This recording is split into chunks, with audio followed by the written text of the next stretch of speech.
Hi, I'm Becky. And I'm Lindsay, and today we're here to talk about a two letter word that is really hard to say, but so important and empowering. To be honest, I'm gonna stop you on that one. It might be hard for us to say. It's so not hard for kids to say. I've had a day full of it. Yeah, that's very true. Actually, yeah, we need to embrace our inner child then more in using this word. Have you guessed what word we're talking about? No. No. No. Just no. I've had one of those. You've had one of those days.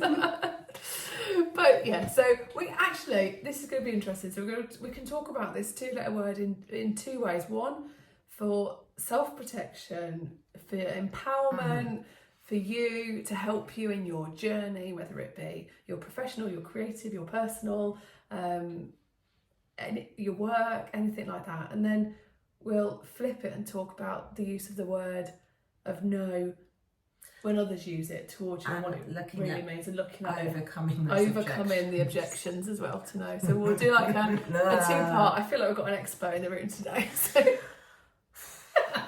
shall we start with the other one first? Yeah. So the word no. Have you always been able to say no? Hell no. No. And, you know, I think both of us will quite honestly and openly say that across every element of our life, every element, we haven't been able to say no. No. I want to please people too much. I'm very much a people pleaser. I very much want to support other people. And we have inherently been brought up by the most wonderful parents, but to do the right thing. Oh, yes. And with doing the right thing comes that people pleasing mentality. But it's people pleasing, but it's not. It's also kind of like that rescuer, that supporter, that nurturer. Yeah. And also for both of us, it's easy to support and help other people rather than deal with our own stuff. So that's also why that's we're there as well. Yeah. Help other people, don't have to deal with our own stuff. Yeah. So the word no it's been really difficult, and it's still difficult for us to say. I had to say something to you. Was it on email the other day? And I was like, no, I can't do that this week on my workload. And the anxiety that I felt afterwards for hours was crippling because I'd said no. And it's ridiculous because we don't need to, but it's still hard to say sometimes. So, but this word's so important, and this chat came about because went to a roundtable meeting quite a while ago now, didn't we? And we're talking about business growth and small businesses and what's really important, and different tips and experiences that people have learned along the way.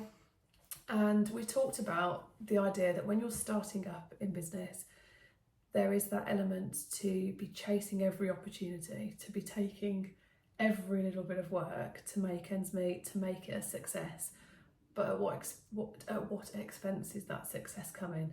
It could be losing the identity as a brand, losing your vision, losing your reason, losing your why, losing your loyal customers that you started with because you've gone off, losing your time, losing yourself. Your time.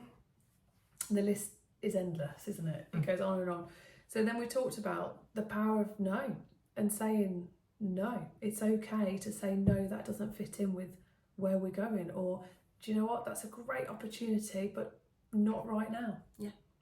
Maybe come back to me in 6 months or 12 months, it might be more suitable. Or thank you for the offer, but no, that doesn't sit with what we're trying to do. That might be what you think's best, but that's not where we want to go. And the power in doing that, it has two impacts really. One is it allows you to feel more confident and empowered, about knowing the direction. But with it, although it's difficult and you think people aren't going to respect you, weirdly you get so much more respect by saying no, as long as it's done in the right way, which brings us back around to the whole kids saga. But it's that if you do it in the right way for the right reasons as well, you actually get more respect back than just going, yeah, okay. And it is, if you're going to say no, you have to give a reason. And it needs to be a valid reason. And it needs to be related to the task or the question that you've been asked. When I do music and singing and things with people, what's on the page is black and white. You can't change what's on the page. When it comes to context and storytelling and connection, there's no right or wrong answer, providing you can justify your choices. And it's the same with no. You've got to be able to justify why you can say no. If you can justify it, then you're going to get respect. If you're going to do the kids throw your toys out of your pram and kick all hell high water out of everywhere and just say no because you don't want to do it and you're just being a little so-and-so, you're going to have no respect because you can't argue the reasons why. Now, there is something important though. A child is quite good at going no. They're not good at explaining why all their feelings because they haven't learned to express that yet. In some cases. But I was going to say, and actually that carries on into the business world. Yeah. Because people will say no, but they won't tell you why. Yeah. So you've got to learn how to unpick it. Yeah. Because until you unpick it, you can't overcome their objections. Yeah, that's a good point. I like that one. That's where I go with this one. Yeah. And for me, when I'm working with students, particularly vulnerable students or student behaviour issues, and they say no to other people all the time, a lot of the time they just go no, or they're defiant because they don't think they're being listened to the other way as well. So it's that active listening both sides that needs to be encouraged, because they've got to be in a place to then explain why they're uncomfortable. And it's a little bit down to the fight and flight when you're younger as well. It's like, nope, barriers up. It's just a quick response to not want to do something rather than that processing time to think through it. So it's allowing that relationship to develop as well with people so that you can have that open dialogue. But in terms of us as adults, I think we all have so many pressures, from family, home, friends, work, expectations of what people think is right for you or what you should be doing. Self-expectations. That most of the time are the most ridiculous ones that we put on ourselves. So stupid.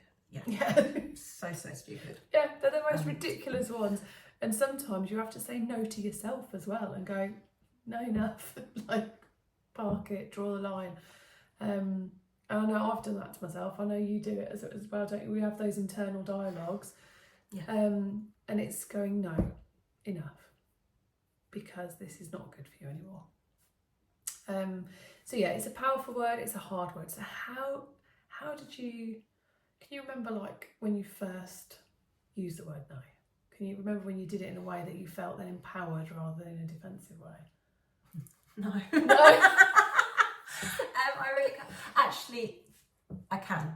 Okay. And I moved myself out of the situation completely.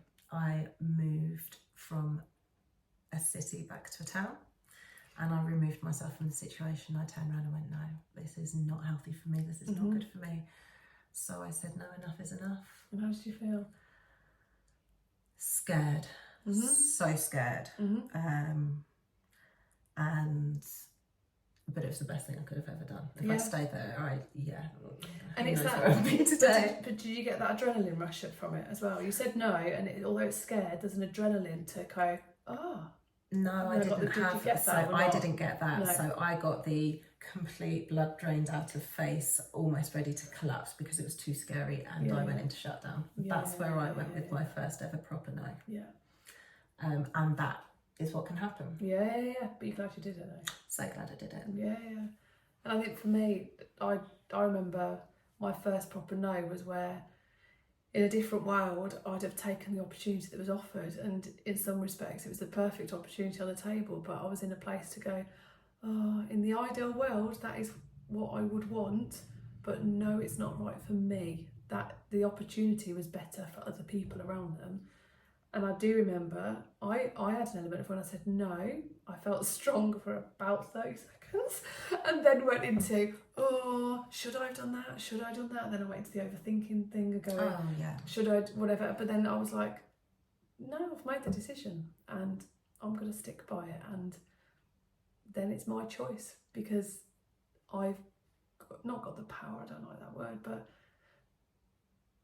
it is an element of control, but you've taken the ownership back. You've got that Of your ownership, journey. you've got that choice, Yeah, you've got that that's voice. it, the choice and the voice, yeah. And it does come down to finding the voice to say no. Yeah, and that's a big thing.